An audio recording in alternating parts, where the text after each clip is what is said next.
Burgum, and we're going to have conversations. We're going to brag about what the Permian Basin is doing. We're also going to address issues, and that's exactly what we did this past week.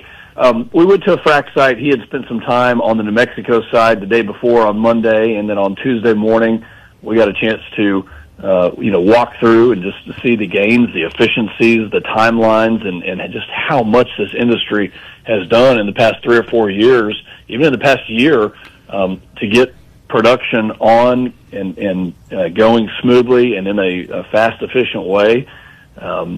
So he was very impressed with that. One of the main issues we talked about, Craig, was flaring. And what I'm hearing from producers, small and large, is that instead of flaring at the wellhead, they'd rather move that down to the gas processing facility and flare there. And it does a couple of things. Number one, it's a lot more efficient. Number two, you can capture those natural gas liquids and then you can sell them. And it's cleaner, it's more efficient. So we're working directly with Secretary Burgum. We're working directly with EPA Administrator Lee Zeldin. On May 1st, Lee Zeldin, EPA Administrator, released some rules that clarified some of the rules surrounding flaring and some other just ways that we operate.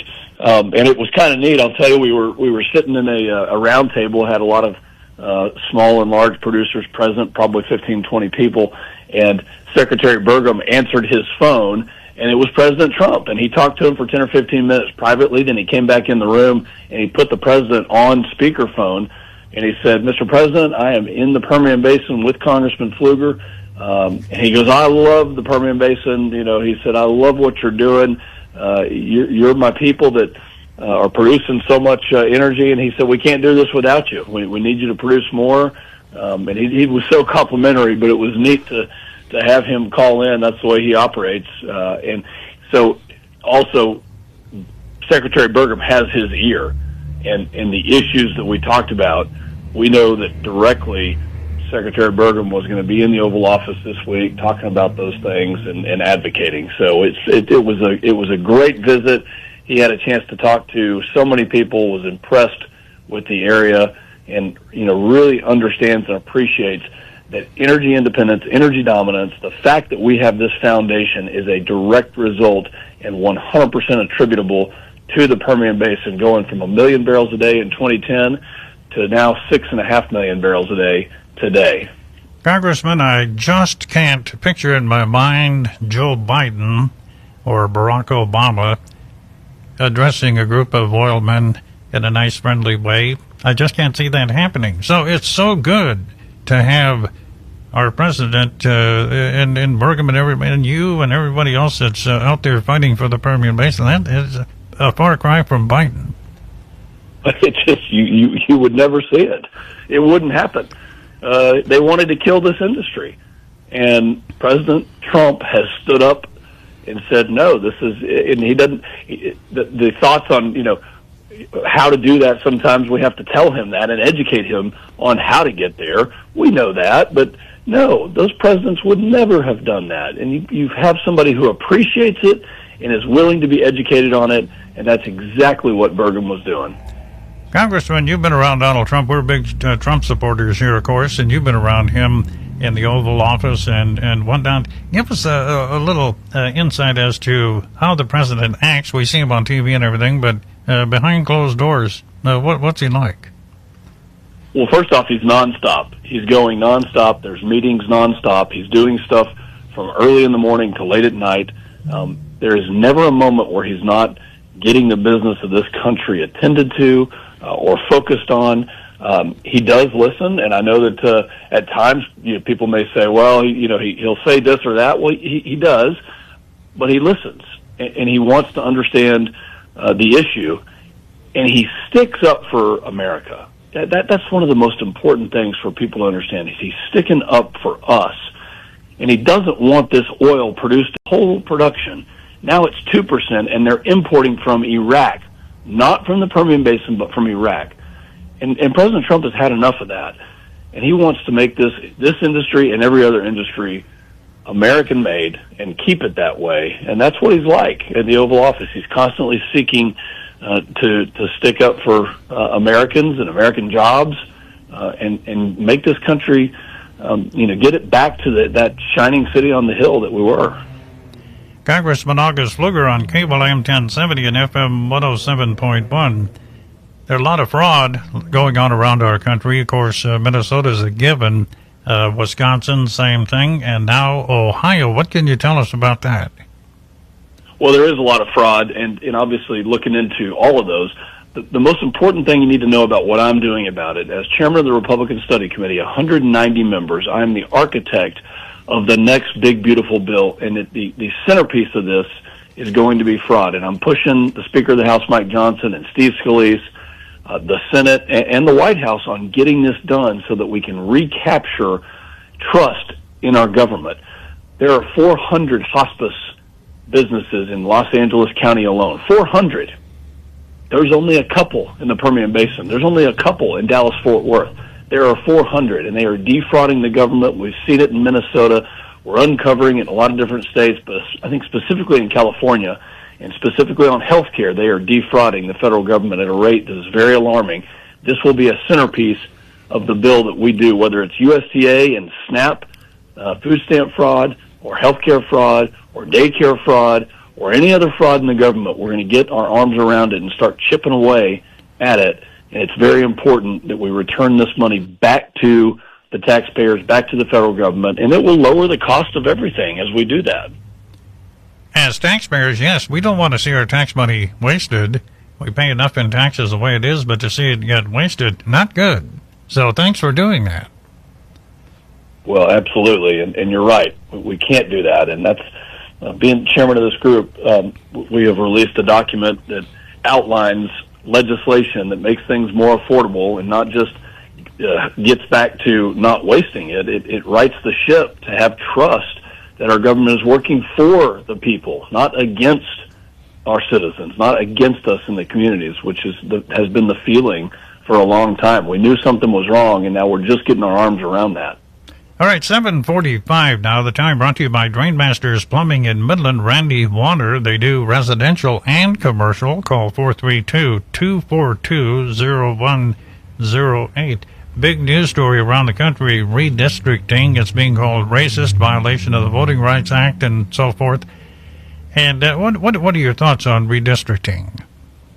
Well, we know that the coast, the East Coast and the West Coast, so specifically New England, and then as you get into California and Washington and Oregon, they have gerrymandered for years against conservatives, against Republicans. New England has 0 Republicans, 15 to 20 congressional seats there. They don't have a single Republican, even though places like New Hampshire voted for President Trump at 44, 45%.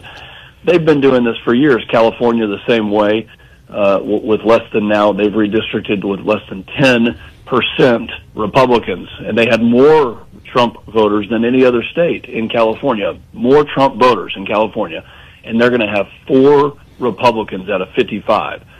So this has been going on throughout the country, but what the Supreme Court said this past week was that it is a violation of the Civil Rights Act of 1965 to draw congressional districts based on race, which in many southern states like Louisiana and Alabama, Mississippi and Tennessee and other southern states, they have been doing for decades. And the states now, Tennessee and Louisiana, we do think that Alabama may take this up, are now taking actions to now be compliant with the law, to not have congressional districts that are drawn based on race, which is what they've done. And the state legislatures have allowed that to happen, and now they're finally righting the ship.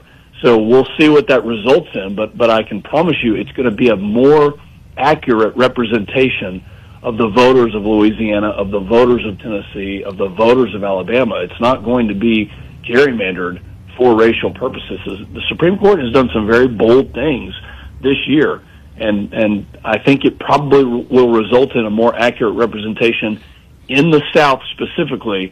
Now, can they get to the coastlines in New England? Can they get to those areas in California? That remains to be seen. But these cases specifically were dealing with race, and they're finally going to be compliant with the law that was passed many decades ago. In other words, treat everyone equally, which is a novel idea. And you know what? We don't vote on the basis of skin color. Some probably do, but for the most part, we don't do that.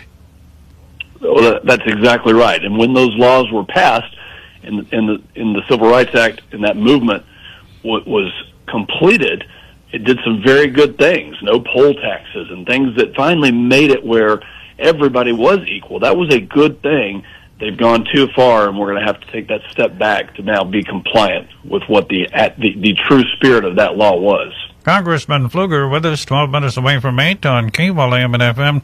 There are those out there who say the mega movement is failing. I think that's wrong. I think the mega movement is strong. Evidence of that in Indiana the other night. But what are your thoughts? Do you think the mega movement is still strong? I think that the movement is strong. People love this country. And let me put it this way, and this is what I really hear, because I've done town halls this week. I've been out to Coke County. I spent time yesterday in Coleman and Santa Ana. If you've ever been to Santa Ana, it's a small town on the way to Brownwood from San Angelo. I spent time in Midland and Odessa as well this week. What I'm hearing from people is they just want our country to love being American. They want us to celebrate 250 years. They're tired of the Trump derangement syndrome, which is really tearing down the fabric of this country. And instead of celebrating being American, it's the hate and the vitriol and the contempt for this country. And that's really what I'm hearing throughout the district, is even more than any political movement, Craig, it is a movement of loving our country, celebrating our country, understanding that we are so blessed to be in a place that gives us these opportunities. I can't tell you how proud I am to represent this great district, because that's the feeling that I'm getting when I go out and about. And I have been out and about this week, just talking to so many people and really kind of hearing from folks throughout this wonderful district that I get the honor to represent. I truly believe that Donald Trump is loved by the mega movement. I think it's just as strong as can be. And you would have a good pulse on that running around the district and around the state and obviously in Washington. On the other side of the coin, the guy, Penn, I believe his name, worked for, I guess he worked for Bill Clinton, a pollster, but he said Democrats, and I think most people would agree, Democrats have moved way, way, way too far to the left. Well, they certainly have. I mean, you know, when you thought of a normal Democrat, would you ever think that somebody that goes home as a Democrat to their family and tries to tell their children why it's going to be okay to allow men to play in women's sports and to mutilate kids as they want to transition from one gender to the next, or, you know, to have these crazy ideas in our society? That's not normal, and those aren't supported by our society. But that's where the movement has gone, that they now have voted multiple times, up to 5 times, to defund DHS, the very group that is now keeping our country safe from terrorists, that they wouldn't fund our military, that they'd rather give a nuclear weapon to Iran than stand up to them, when in the past they've said that they do stand up to Iran and they'd rather, you know, not have that terror threat. So these are the kind of things that we're dealing with, and it's just not normal.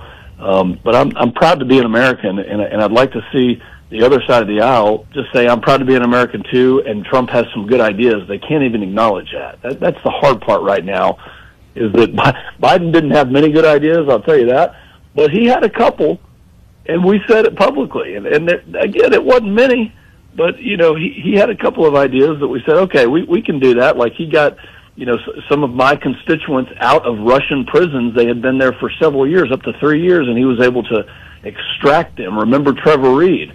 Those were, you know, he did some good on that, but we gave him the credit for that. You can't even see a Democrat willing to give President Trump credit. It's just about hatred and divisiveness and the rhetoric, and I believe that has directly led to 3 assassination attempts on the president's life, and that's unacceptable. That is completely unacceptable. Let's get back to acknowledging that this side of the aisle has done some really good things, and by the way, for the Permian Basin, they've done some amazing things, the president has.